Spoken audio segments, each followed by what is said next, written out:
recording button, but that's good because we hadn't really gotten into the lecture yet.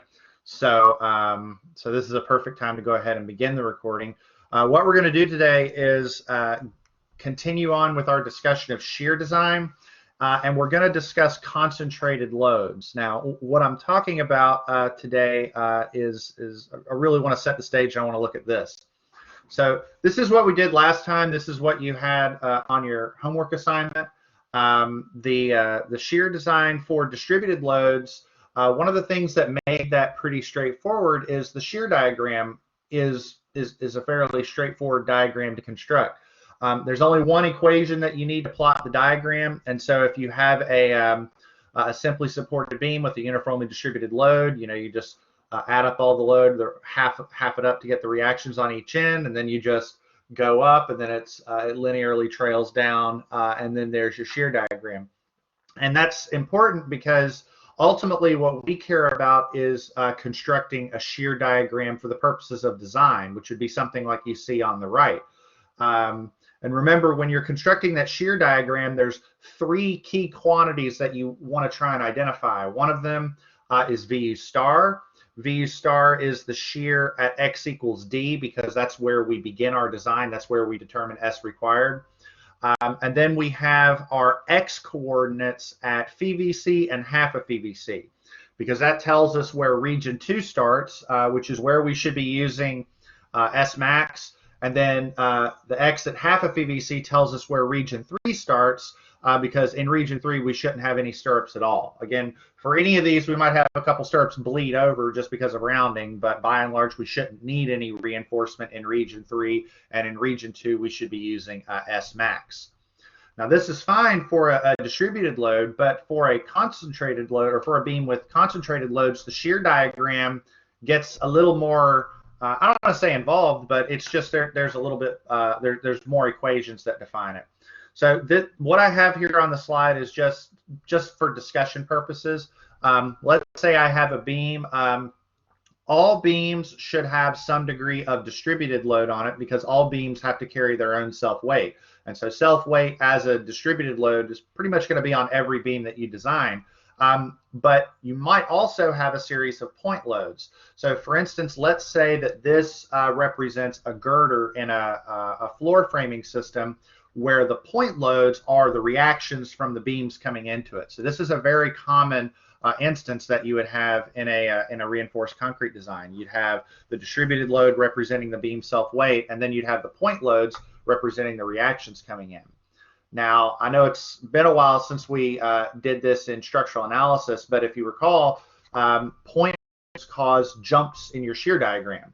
So if I was drawing this shear diagram, I would start off by jumping up where the reaction is on the very left, and then I would trail downward a bit. So you start off at the reaction, and then you trail downward a bit, and then a sudden jump where your first point load is, and then trail downward a bit, and then a sudden jump where your next point load is. So instead of there being one equation to define your shear diagram, there are multiple equations to define your shear diagram. So if for our purposes in reinforced concrete design, we would really only care about the equations on one side, on half of the beam, because remember, when we design for shear, we design the stirrups up to the center line, and then we just mirror them on the other end of the beam. So determining where actually drafting the shear diagram may not be that much of a challenge, but what can be a challenge is determining where your critical points are, namely where phi VC occurs, where half of phi VC occurs, where your x from step 3 occurs. You just have to make sure that you're using the right equation. It's not as simple as just just plugging it into the equation. You have to make sure you're using the right one. And then there are some instances where you actually won't even use an equation at all. You'll just look at the shear diagram and identify where the point is. All of that may be there might be a lot of details and a lot to take in, but don't worry, we've got a full-blown example that we're going to do here in a second. In fact, let's look at that example. So I have here a shear design example where this one we're going to lay out the stirrups for not just distributed loads but concentrated loads as well. Now let's talk about the cross section of the beam first. it has 3 KSI concrete. It's normal weight, so that's going to mean our lambda value is 1. It also has grade 60 rebar. So we have the cross section below. Now, if you notice here, I've got B is 10 inches, D is 20. I went ahead and gave you an H value, but that really doesn't matter because we never use that. And I told you there was 4 number 10s. I actually didn't even bother to put the area in here because that doesn't matter either. Remember, the tensile reinforcement on the bottom of the beam never really affected the design. The only thing that really mattered is where that reinforcement is, because we need D to compute our VC values. All we need for the beam is really B and D to do the design. Now, again, we're going to use number 3 U-shaped stirrups. That's going to mean our AV value is 0.22 square inches. And so that's the cross section of the beam. Let's talk about the loads. So if you look over here on the right, if you notice, one of the first things is all the loads are already factored. I didn't give you dead loads and live loads. I just went ahead and factored them for you. So imagine all the 1.2 dead and the 1.6 live has already been done. I have a distributed load of 4 kips per foot. That includes the self-weight, and that's been factored on the beam. And then there's 2-point loads, 2 20-kip loads. So imagine I've got beams framing into this, and those are 20-kip loads at 6 foot from the supports. Another thing I went ahead and did is I computed the reactions for you, and then I went ahead and just drew the shear diagram. So starting at the support, you have a reaction of 68, so you jump straight up. And then going from that left support, we go down at a rate of 4 kips per foot for a distance of 6 feet. So 4 times 6 is 24. So if I start at 68, I go down 24. That puts me at that 44, and then a sudden drop of 20 kips. And then continuing down at that kip per foot rate, and then you can see the shear diagram sort of mirrors right there at midspan. So before I get into the calculations, are there any questions in the chat from about just the problem itself, about the shear diagram that I gave you, any of that? Everybody good?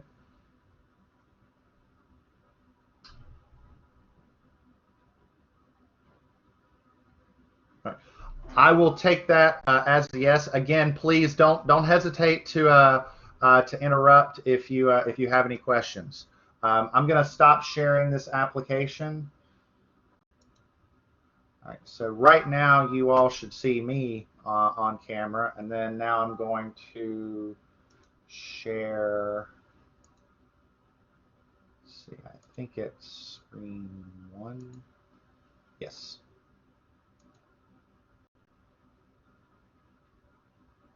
There we go. All right, so here's the problem that we're doing. I went ahead and just copy and pasted the shear diagram onto the notebook, so I wouldn't have to redraw that. And I also went ahead and just wrote down the beam parameters from the problem statement. So again, 3 KSI concrete, that's normal weight, 60 KSI rebar, B is 10 inches, D is 20 inches, and number 3 U-shaped stirrups. Okay. Now, what I'm going to do is I'm going to go through the processes I've done before. I'm going to start with step 1, which is, I guess I'll say, constructing the shear diagram.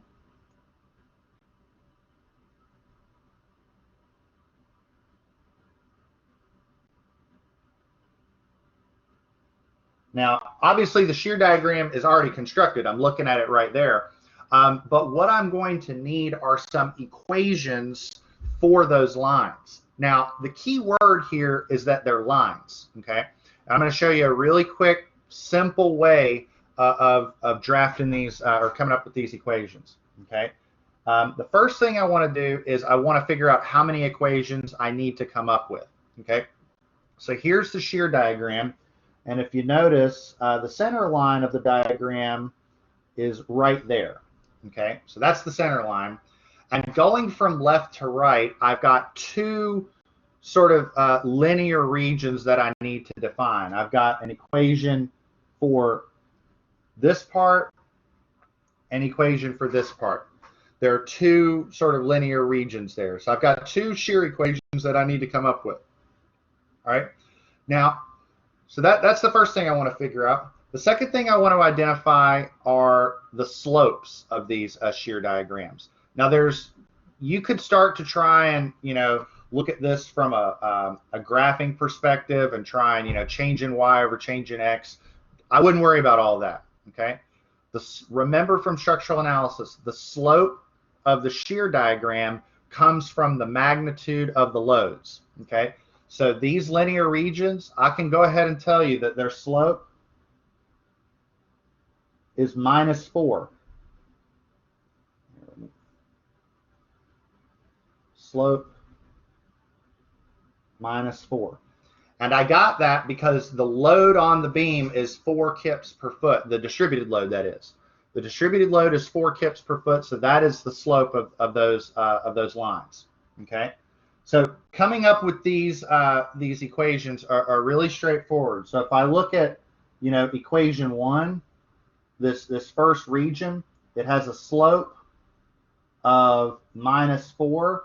And then all you have to do to come up with this equation is, if you look at this shear diagram, we can look at either that point or that point. It really doesn't matter. The first point, the one on the left, the coordinates of that point are 0, 68. Or the second point, the coordinates of that are 6, 44. All right. And so this is point slope formula just from algebra, if you remember this. So y minus y1 equals m times x minus x1. So you can use either one of these, it doesn't matter. Y minus 0 equals -4 x minus 68.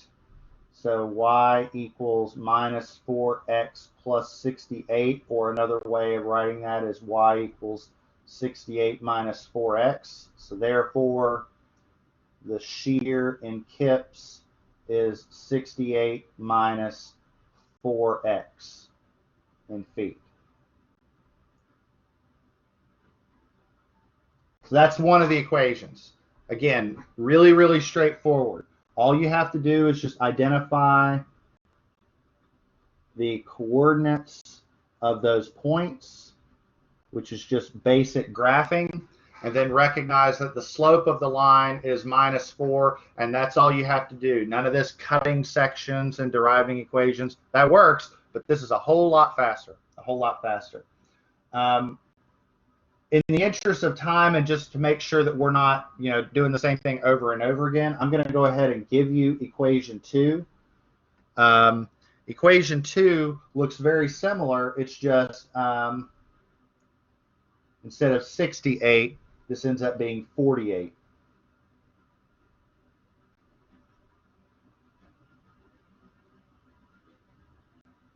And again, the way I write that, I make sure and indicate that the x coordinate, when you plug and chug, that x has to be in feet, and then your answer comes out in kips, just to keep that simple. All right. Now, the values that I'm going to need to construct the shear diagram, remember there are 3 points that I want to define. That's VU star. I want to define the x at phi VC and the x at half of phi VC. So I need to compute phi VC and half of phi VC and all of that. So let's go ahead and just knock that out. So concrete capacity.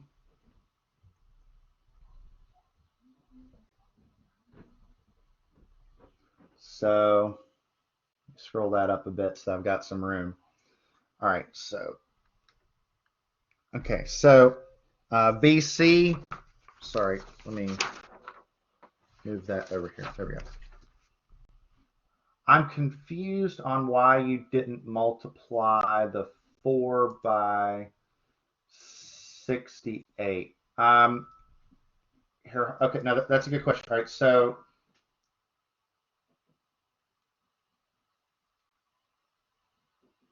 oh, I know why. That's a very, very great question. The reason why is because I did this backwards. I apologize. That's a very, very good point. So this part right here, that's backwards. I was writing down from my sheet and I transposed it. It's supposed to be y minus 68 is sorry, y minus 68 is -4 times x minus 0. So it's y minus 68 is minus 4x, or y equals 68 minus 4x. My apologies for that. I was going back and forth between this, and I transposed my numbers incorrectly. So the reason I didn't multiply by 68 is because this was supposed to be 68 and that was supposed to be 0. My apologies for that. It's in a box, so we're going to give it about at least half an error.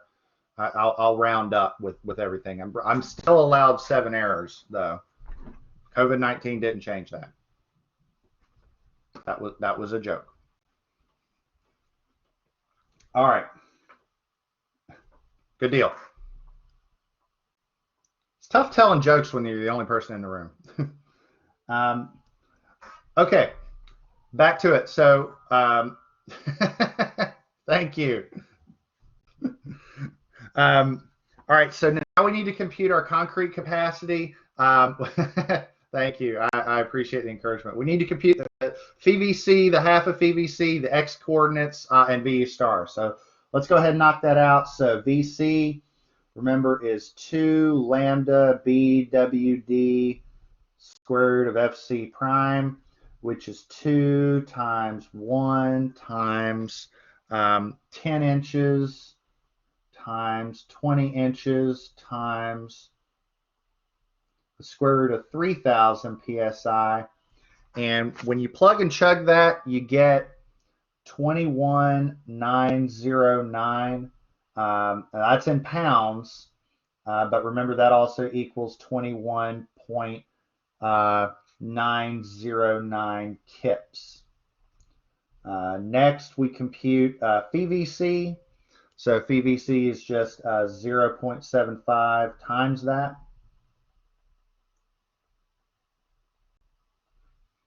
And so that comes out to be 16.43 kips.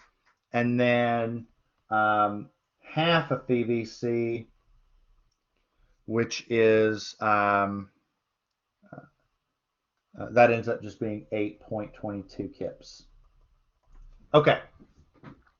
Everybody good? All right. Now, here's something you gotta be careful with when you're dealing with concentrated loads, and I'd argue this is really the most tricky part. Everything else ends up being pretty plug and chug. All right, so important values for plot.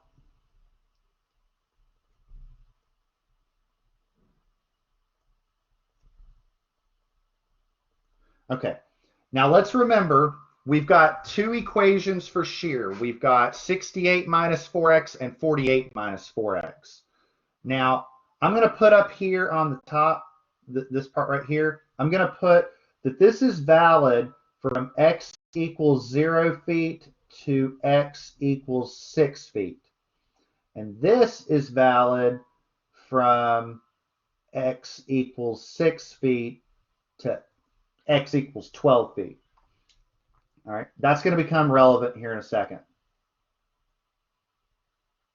All right, now we have 3 values that we need to compute for our plot, and one of them is VU star. Okay, now remind me let's recall, what is VU star? VU star is whatever the shear is at an x value of D. Okay, now let's remember what is D. Okay, D for this problem is 20 inches. Okay, so the question becomes, if I'm going to compute VU star, which equation do I use? Do I use equation 1 or do I use equation 2? And for this instance, I'm going to use equation 1. Remember, equation 1 is valid from x equals 0 foot to x equals 6 foot. And I'm trying to use the equation at x equals D, and D is 20 inches or 1.8 some feet. So I'm going to use the first expression, which is 68 minus 4x. And I'd argue that's probably the tricky part, is making sure that you don't just run through and oh, I'm just going to use this expression. Make sure that you're using the right one. Okay, so x feet. So this is 68 minus 4, and D is 20 inches. And don't forget, here I'll be color coordinated here. I've always done my unit conversions in green.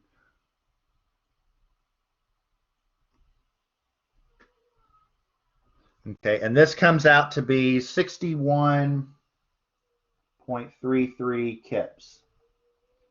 Okay, now the next thing we have to do is we have to compute X at PVC and X at half of PVC. Okay. Now again, the same thing you have to ask yourself is, which equation do I use? Do I use equation 1 or do I use equation 2? Now, in order to answer that question, what I want to do is I want to scroll back up a little bit and I want to go to the shear diagram.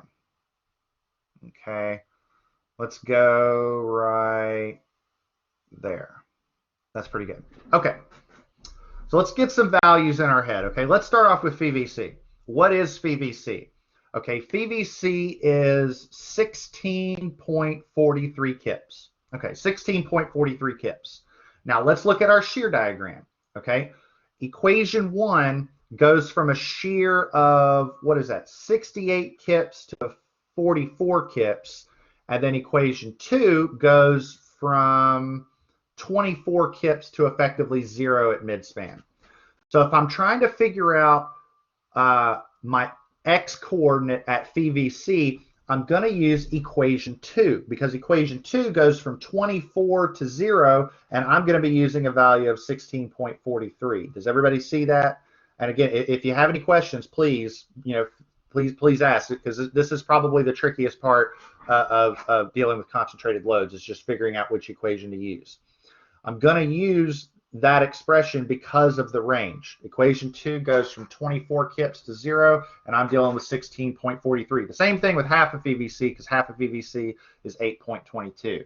So again, just make sure you're using the right equation. Now, what I need to do is I need to take this second equation and I need to solve for X. So equation 2, how do I solve that equation for X? Let me do something. Let me remove that so I got a little bit of room. So equation 2 solving for X, what do I got? I got V kip minus 48 all over negative 4. Okay, and again, I'm solving equation 2 because of the one that I'm supposed to use. So this is V kip, I'm using PVC, is 16.43 kips minus 48 over negative 4. And so when you chug that out, you're good, like just plug and chug. The numerical value is 7.89, and remember that comes out in feet. In inches, that's 94.7 inches, just multiplying by 12. And then the same thing with half of PVC, just do the same thing, just make sure and use equation 2. So V kip minus 48 over minus 4 equals 8.22 minus 48 over minus 4. So 9.95. I saw that. Give me 1 second. Okay, so this 9.9 feet or 95 feet, which is 119.3 inches. Okay. To answer your question, Mike, let me sort of redraw the shear diagram over here real quick. So the shear diagram goes up to 68, then it goes down to 44, then it drops down to 24, and then it goes down effectively to 0. Does that part make sense? Okay. Now, what I'm trying to do is I'm trying to figure out where PVC occurs on the shear diagram. Now, remember, PVC is, we did that math, and it's 16.43 kips. So that's going to be about right there. That's 16.43. So if I'm trying to figure out where that occurs on the shear diagram, if I'm trying to figure out that value, I'm going to use equation 2, because equation 2 works for this part of the curve. This part of the curve is mapped by equation 1. Did that answer that? Okay, and is everybody else okay with that? If there's any other questions, please. This is good stuff.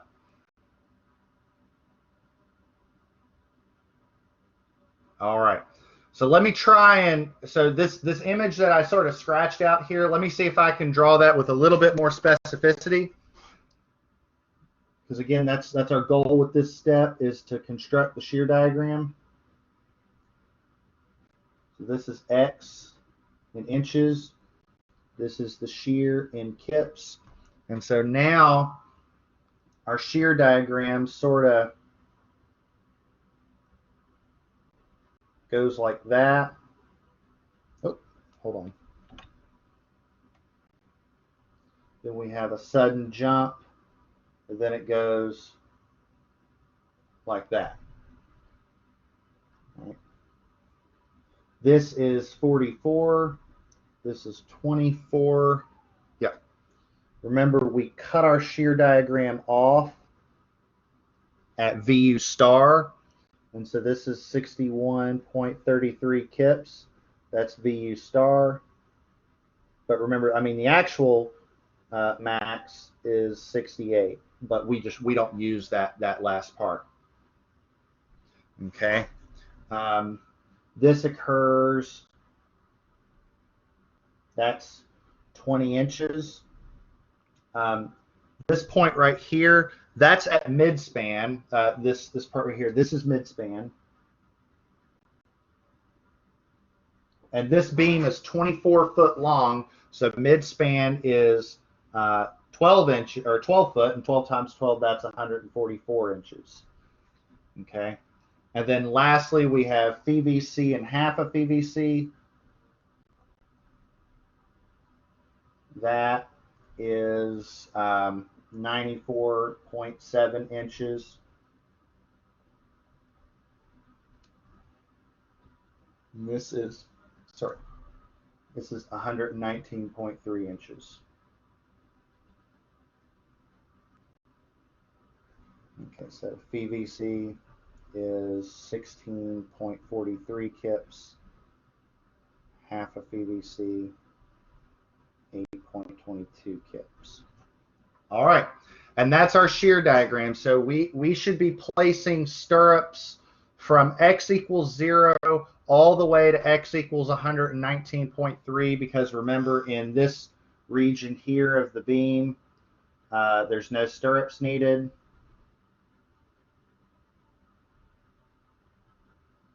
And here we should be using, like when we go back to our design, we should look that region, we should have S max, because that's that region 2 is where we really only need the maximum spacing. The maximum spacing will probably lead over into region 1 a bit, but when it's all said and done, we should be using S max there.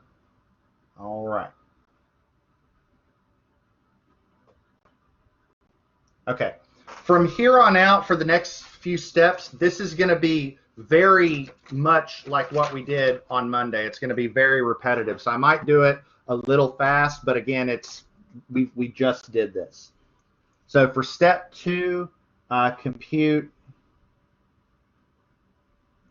our 2 design S values. So let me scroll that up a bit. So we have S required,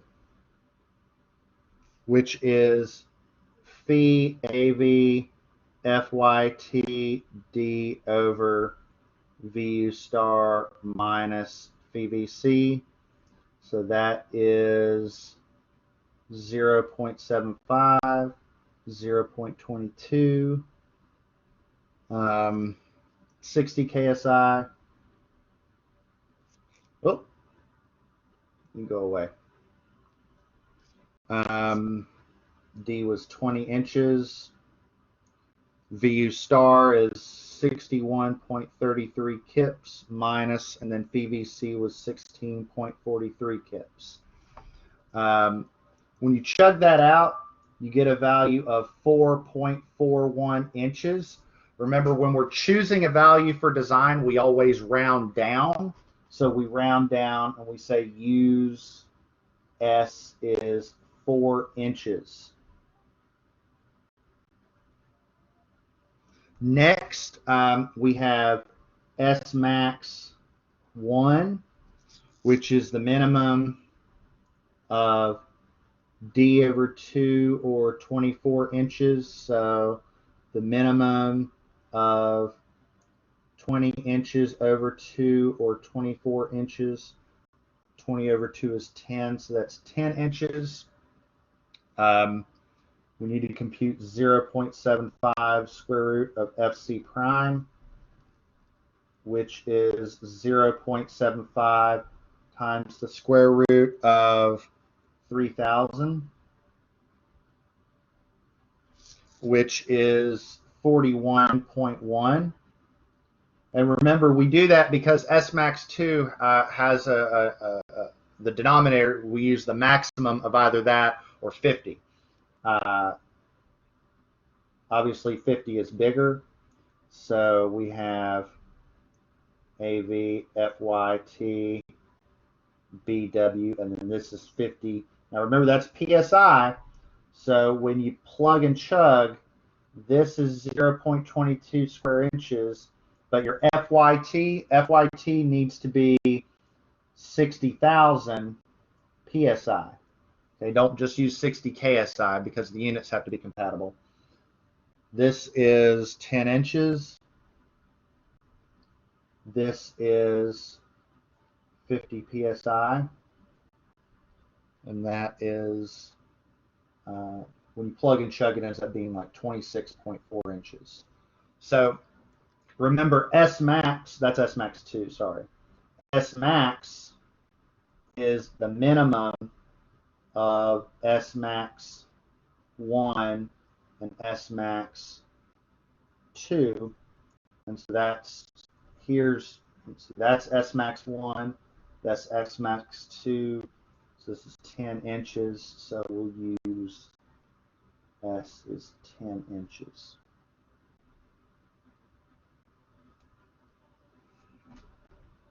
Oh, look. Okay, so that's step 2. Again, I probably went through that a little fast, but that's, again, we literally just did that in our, on Monday, and you all just did that on the homework, so I figure that's probably pretty cool. Step 3, because these values are not the same, we need to determine the range for S is 10 inches.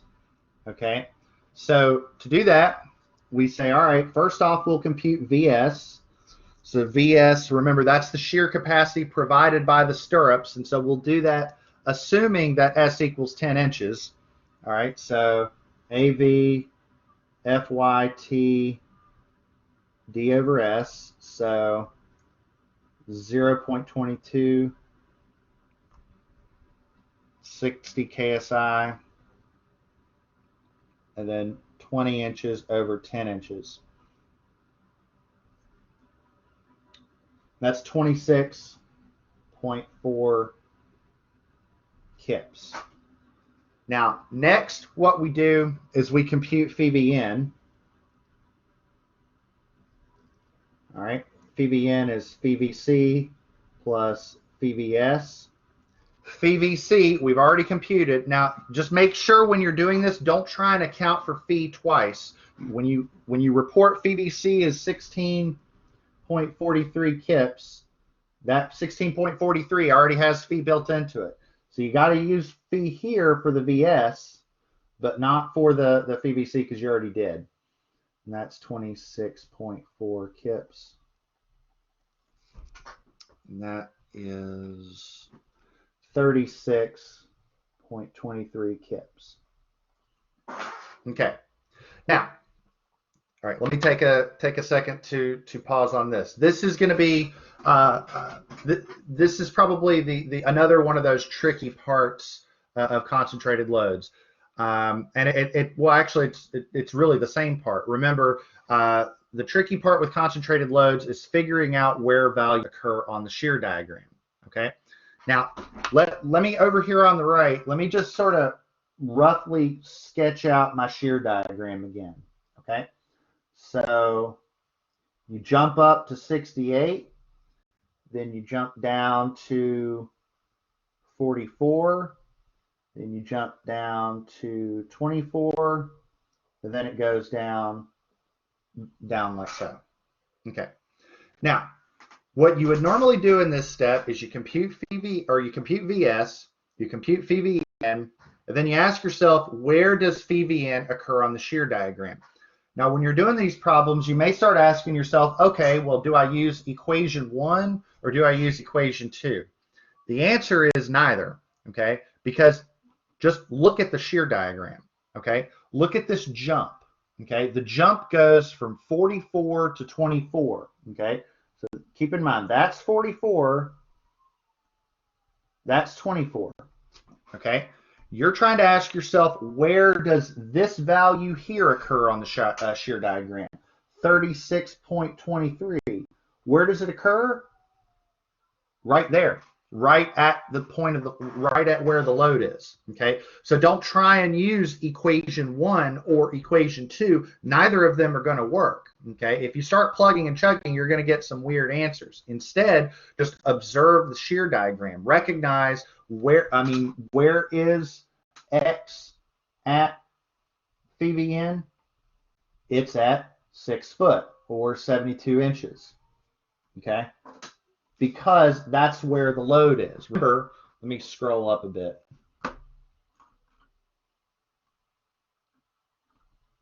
Remember, here's the beam, and if you look at the beam, that point load occurs at 6 foot. Okay, 6 foot from the support, and that's where that shear is along the beam. Okay, and so this is where you kind of have to take a second and look at the shear diagram and sort of take it in before you say, okay, I'm just going to plug and chug into an equation. I'm going to assume that makes sense. Again, if you have any questions about that, please throw them in the chat. This is good stuff. So to lay out the stirrups, let me do that. Let me lay out stirrups.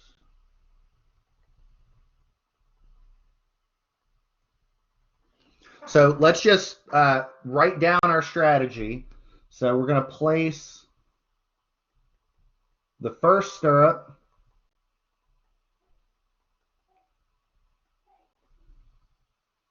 at 2 inches. Then we're going to place stirrups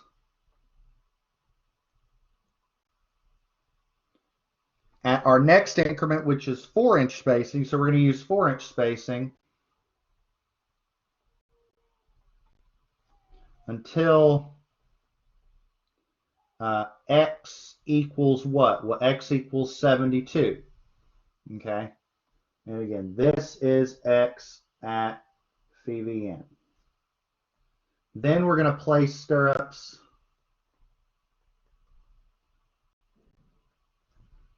at 10 inches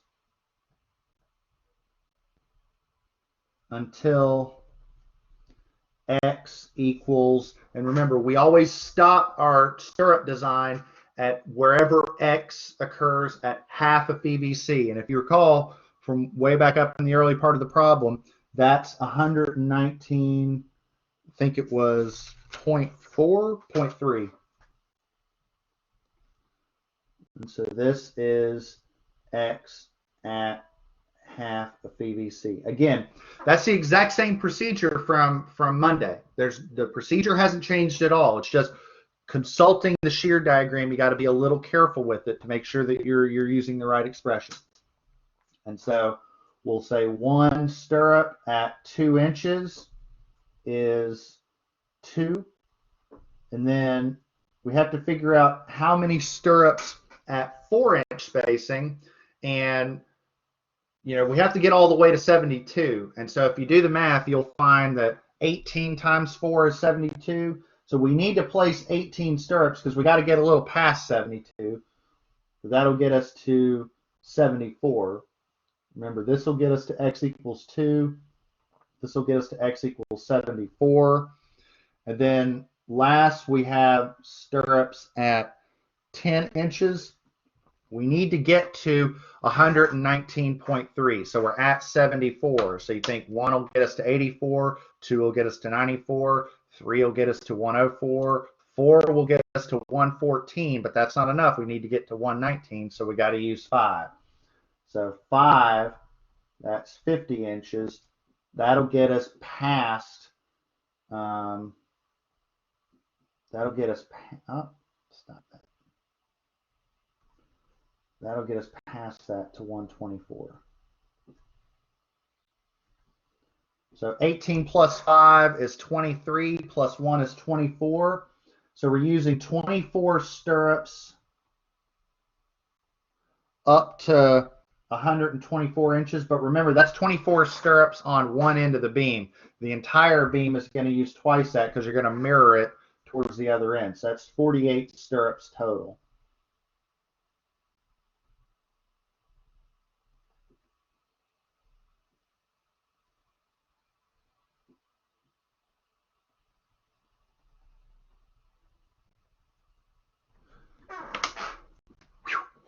And there you go.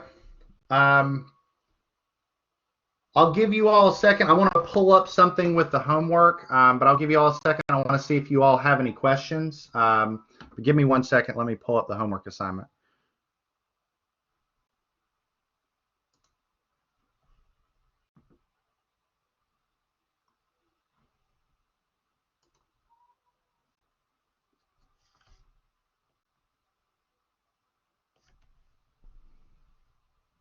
All right. I'm going to go ahead and stop sharing and then share the homework because I want to show you something with that. So let me stop this.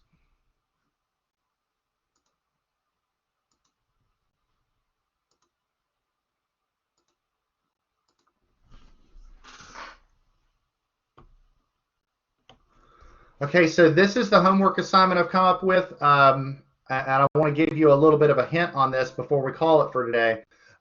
Again, like I said, the goal of these assignments is to create sort of snacks, like mini assignments that don't take a lot of time.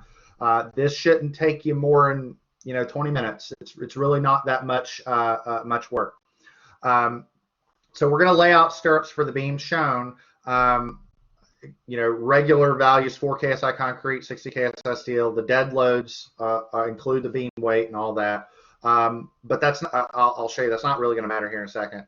I do want you to place your first stirrup at 2 inches away from the support, and then just to keep everything simple, let's round everything down to the nearest inch. So if it comes out to like 7 inches or something like that, that's fine. It doesn't need to go in multiples of 2. Just round it down to the nearest inch. I think that'll be the simplest for this problem. Now, I gave you this, the loading diagram, but if you look on the next page, I've also given you this. So not only did I plot the shear diagram, but I even gave you the equations for it as well. So step 1 should be really, really simple given this. I want to give you a little hint. When you compute phi VC and half a phi VC, look at this shear diagram before you start plugging into expressions, because you might have something similar that what happened at the end of step 3 of what we just did. One of those values, or maybe both of those values, don't occur on one of those curves. They might occur in that region between 46.4 and 14.4. So yeah, that's sort of my hint, if you will.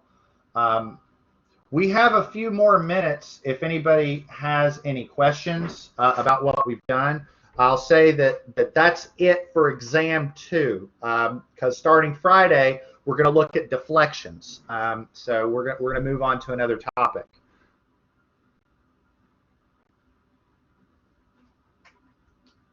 I'll give you all a second.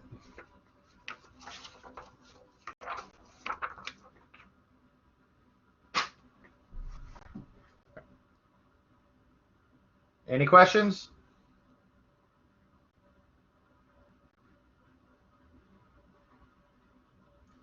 All right, well, that's all I've got, everybody. One thing I'll say before I close it in the near future, I'm going to try and keep the lectures focused on a given topic. And so if our lectures end early, they end early. I mean, I don't want to bleed over into future topics like I would in class, because I want to make sure that I'm keeping everybody's attention. So if we finish a topic and we have 10 minutes left, I might just end it early, just to focus on that one topic for that given lecture. But with that, that's all I have, everybody. So for those of you in steel design, I'll see you here in a few minutes. And for those of you not in steel design, I'll see you all on Friday. Be well. Let me know if you need anything.